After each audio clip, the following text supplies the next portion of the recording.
J'ai retrouvé pour vous le fameux journaliste Thomas Crampton et je viens devant, voilà, c'est le... ça fait longtemps qu'on t'a pas vu, Thomas. Bonjour Loïc. Bonjour. C'est un plaisir de retourner ici. Écoute, et qu'est-ce qui... Tu avais disparu? Oui, j'ai disparu, j'ai voyagé pas mal, j'écris pas mal et je suis de retour. Donc pour les gens qui te connaissent pas tous, parce que vous avez été nombreux à râler pendant un moment parce que tu n'étais plus là, Thomas Crampton est un de mes meilleurs amis. Oui, bien sûr. Et puis journaliste au Herald Tribune. Et donc c'était le journal qui voulait pas que tu fasses du podcast ou t'étais occupé? J'étais très occupé, j'ai beaucoup de travail, mais là j'ai un peu de temps et il fait beau, donc pourquoi pas. Alors raconte un peu qu'est-ce qui t'est arrivé depuis, ça fait au moins 6 mois qu'on n'a pas fait de podcast ensemble. Ah, beaucoup s'est passé, mais j'ai rencontré plein de gens qui tiennent les boîtes impressantes de technologie et Internet. Attends, on va le mettre là, tu vas voir. J'écris actuellement un article qui va paraître bientôt dans le journal sur les prêts bancaires faits par Internet. Et c'est intéressant parce que des gens qui ont de l'argent, trouvent des gens qui ont besoin d'argent. Ça n'existe pas encore en France parce que c'est très, très dur. Mais c'est pour les particuliers? C'est pour des particuliers, des individus. Et il y a aux États-Unis Prosper, ça s'appelle, et en Angleterre Zopa. Et avec Prosper, on peut même dire, moi j'ai besoin de 5 000 € pour faire quelque chose, je sais pas, acheter une voiture ou refaire mon appartement.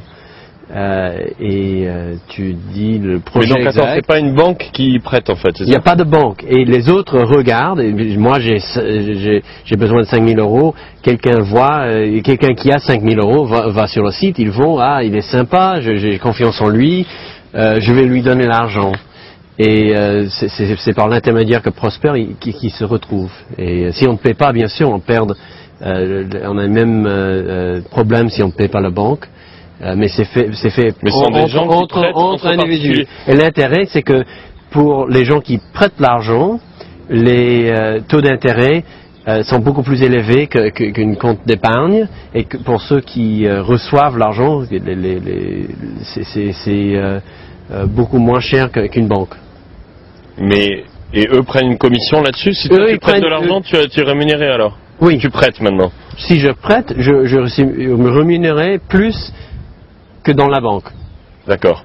Et Prosper et Zopa, ils font leur argent en prenant 0,5% sur le prêt et 0,5% sur le remboursement.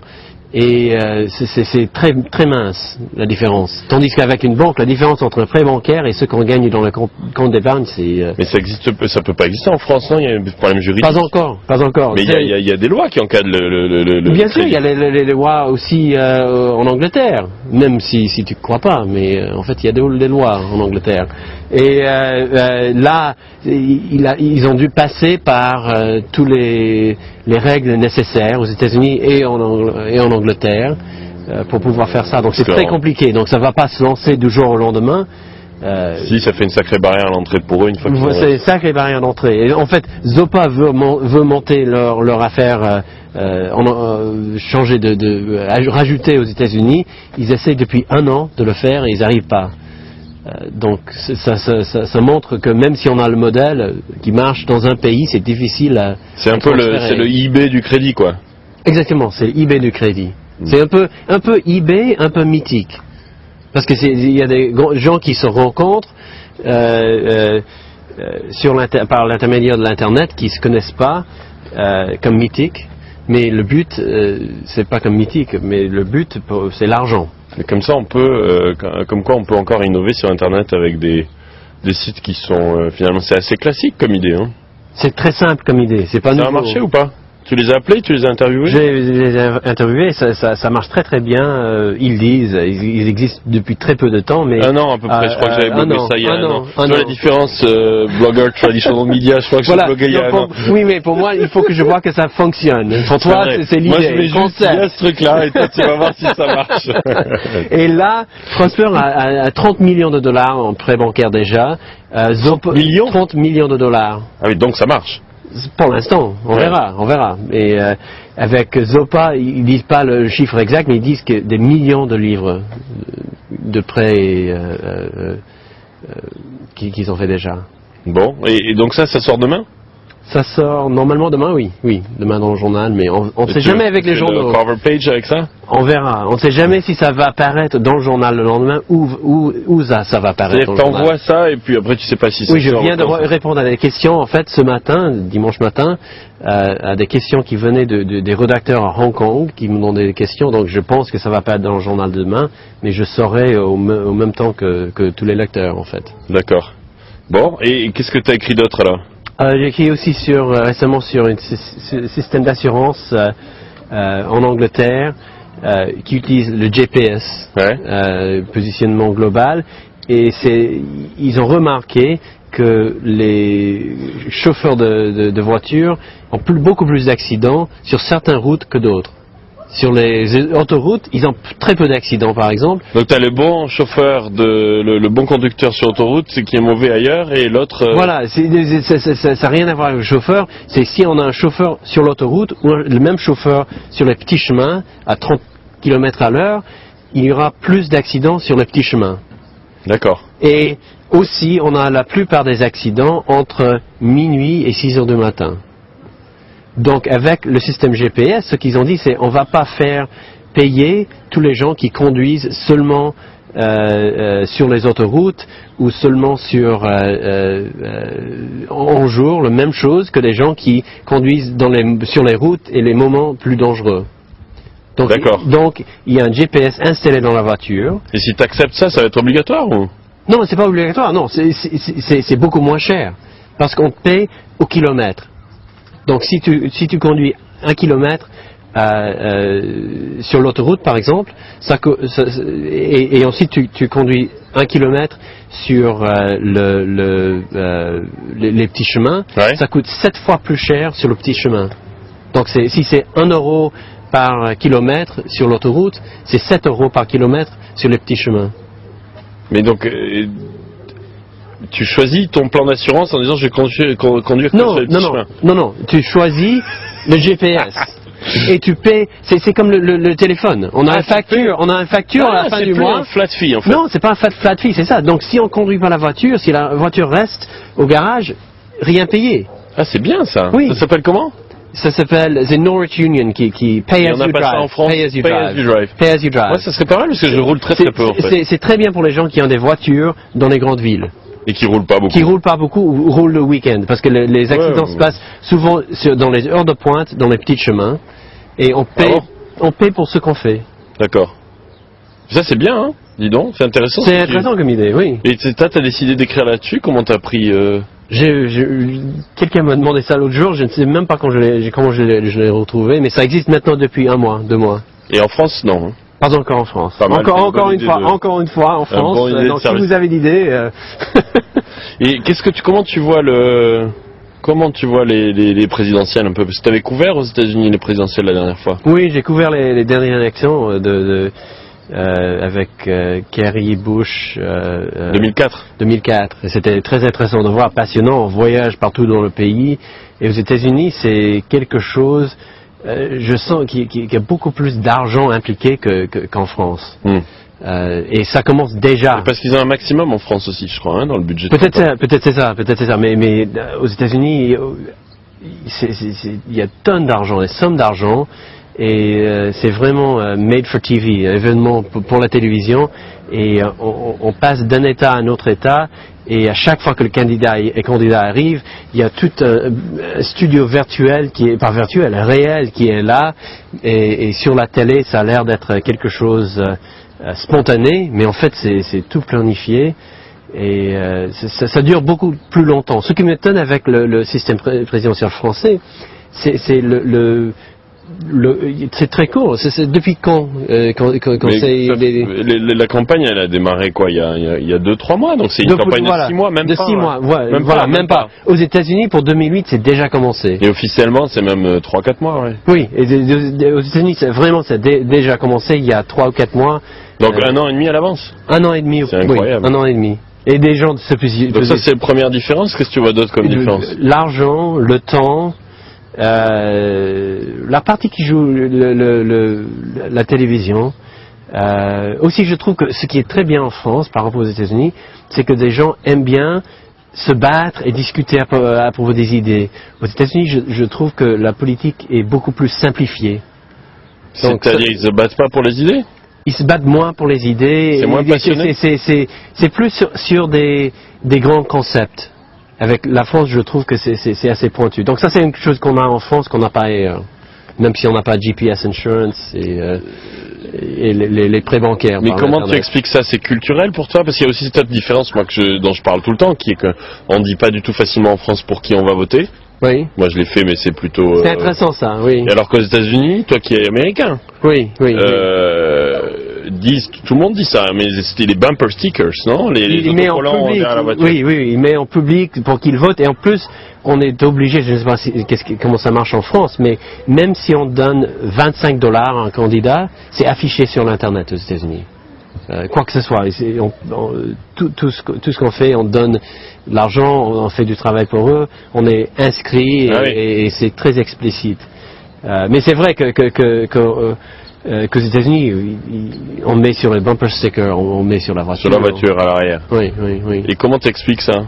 C'est normal aux États-Unis de dire pour qui on vote? C'est plus tout le monde fait ça ou? Pas tout le monde, mais c'est parce que c'est le vote, il est quand même, confidentiel. Oui. Et c'est amusant. J'étais entre amis l'autre soir à Paris et on faisait une discussion et j'ai dit attendez, on va voir pour qui nous, c'était 10 amis, pour qui voterez-nous dans les élections à Paris. À Paris. Et c'était même des gens impliqués dans la politique et on savait pour qui ils travaillaient. Et même ces gens-là disaient attendez, normalement c'est secret le vote. Et pour moi, j'ai trouvé drôle. Finalement, ils ont répondu. J'ai dit, écoute, on est entre amis là. Et alors, ça donnait quoi? Ils ont voulu que Bayrou gagne, mais c'était Sarkozy qui gagnait. Ah, d'accord. Entre ces tu dis ça pour me faire plaisir? Non, c'était leur plaisir serait que Bayrou gagne. Et moi, j'ai pas voté, bien sûr, parce que je suis ni français et en tant que journaliste aux États-Unis, on ne peut pas discuter. Il y a la même chose pour les journalistes aux États-Unis, parce que tu as vu qu'il y a des journalistes en France qui se font virer comme Duhamel. Tout à fait. Et aux États-Unis aussi, tu veux pas dire pour qui? On peut pas dire. Ah bon? C'est vraiment très. Mais il y en a pas qui le font? Pas des journalistes qui travaillent. C'est des journalistes d'opinion qui travaillent en tant que s'ils écrivent d'opinion. Et là, il reste. Là, oui, s'ils écrivent d'opinion, mais si c'est des reporters, normalement, non, ils ont pas le droit. Mais à la télévision, par exemple? Non. Ah, ils peuvent pas. C'est comme en France. Surtout pas. Et s'ils le disent, ils se font virer aussi? Oui. Il n'y a pas le CSA, par contre, le temps de parole. Il n'y a pas le temps de parole. C'est-à-dire, comment ça marche? C'est celui qui a le plus d'argent qui... L'argent joue... C'est très important, oui. Mais donc tu penses que c'est une bonne chose qu'on a cette... Je pense que c'est une bonne chose d'avoir un système de temps de parole et aussi limite d'argent parce que ça donne plus de champs à des gens... Mais le José Bové qui doit avoir le même temps de parole que, je sais pas, que Bayrou par exemple? Je connais pas les systèmes français, mais je trouve en principe c'est bien de pouvoir donner la parole à plusieurs personnes parce que comme ça c'est le marché des idées qui se battent et on espère, et c'est le principe même de démocratie, que les meilleures idées gagnent et pas celui qui a le plus d'argent. Comment c'est vu de l'extérieur, alors toi qui as la tête dans l'international, les élections françaises, les candidats, comment ils sont vus de l'extérieur? Est-ce qu'il y a un décalage entre la manière dont on les voit et on parle en France, en général, toi qui es neutre, journaliste, objectif, pas comme moi, hein. Comment tu vois est-ce qu'il y a une différence? La différence entre... je sais pas comment est perçu Ségolène Royal, par exemple. Ségolène Royal est le plus connu à l'extérieur des États-Unis. Je pense que les gens ne connaissent pas le plateforme ou ce qu'elle veut ou ce que Nicolas Sarkozy veut. Ils voient Ségolène Royal de l'extérieur. Elle est femme. Elle a... Il va me faire le pitch pour Ségolène Royal dans le podcast. Là. Coupé. Je vais pas de pitch, je suis journaliste. Non, mais c'est à l'international. Elle a beaucoup plus de statut. Mais il y a un décalage. Moi, mon sentiment, c'est qu'il y a un décalage entre l'image qu'elle a en France et l'image qu'elle a aux États-Unis, parce qu'ils ont, ou à l'étranger, ils ont pas, par exemple, les bourdes et tout ça, c'est pas du tout sorti. Les bourdes, les erreurs, les sous-marins. Ah, bien sûr que non. Non, ils savent même pas ses concurrents, ses programmes. Non, pas du tout. Parce que son programme, il serait vu presque comme... non, je vais pas exagérer, mais il serait vu vraiment socialiste aux États-Unis quand même. Je pense que ça serait difficile de vendre son programme aux États-Unis. Elle est vue comme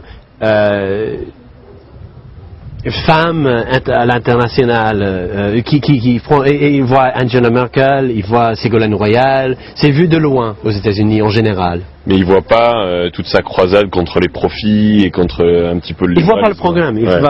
Qu'ils sont pour ou contre, il le voit pas. Quoi d'autre? Qu'est-ce qui se voit, qu'est-ce qui se voit pas? On a parlé de Ségolène Royal, je sais pas, les autres candidats, Sarkozy, comment il est vu à l'étranger? Ils sont même pas vus vraiment. Sarkozy, c'est le seul. J'imagine que avec Bayrou, j'ai pas visité l'étranger depuis quelques semaines là, mais Bayrou n'existe pas encore. S'il tient vers la fin, mais l'international s'intéresse pas trop les États-Unis. L'Irak surtout.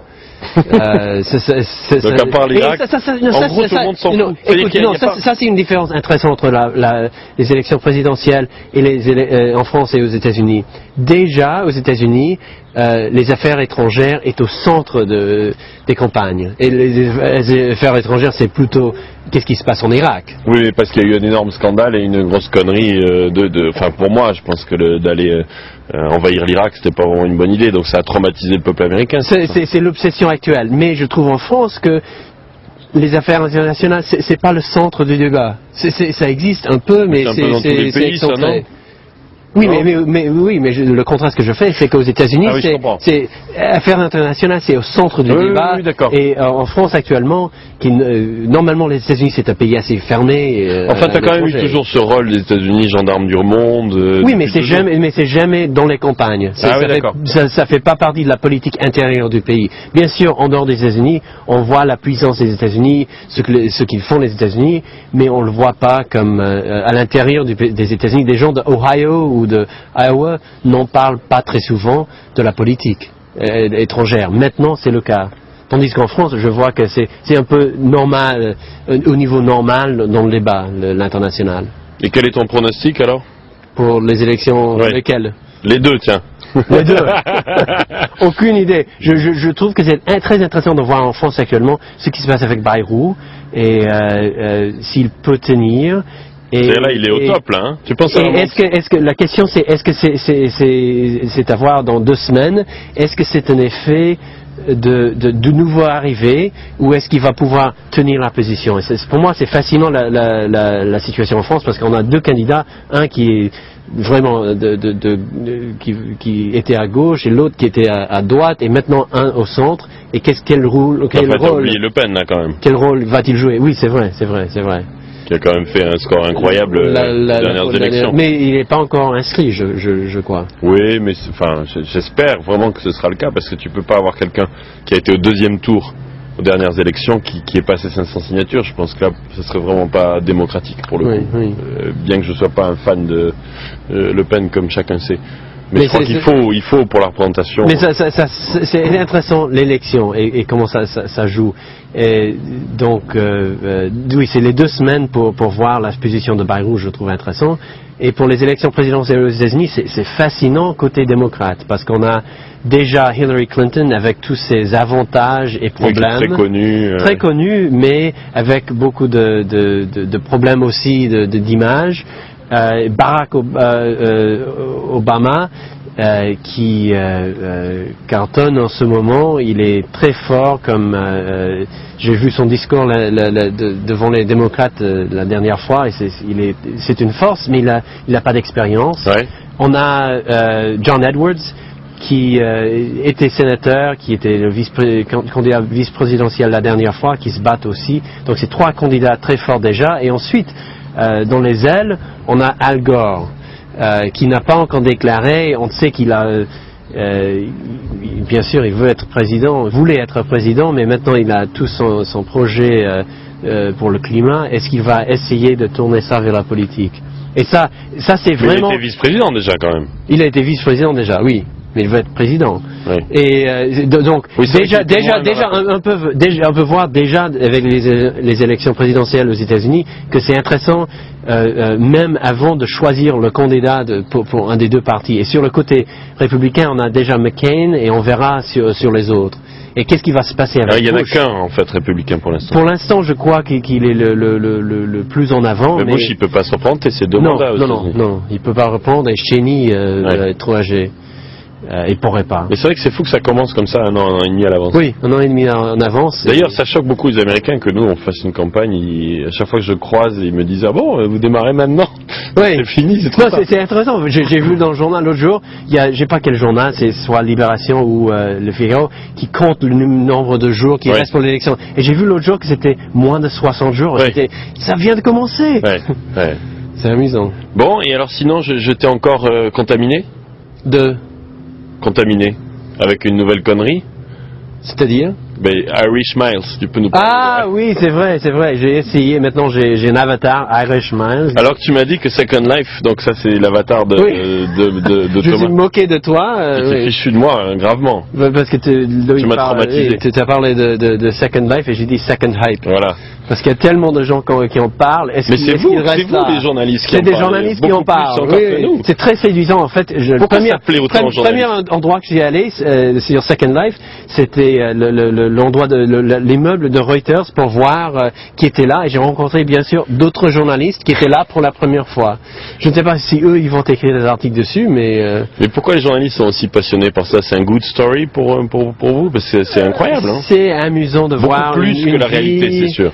Une vie à part et pourquoi ça intéresse aux journalistes, je ne sais pas. Pourquoi plus que World of Warcraft, je ne sais pas. C'est plus facile à accéder que World of Warcraft.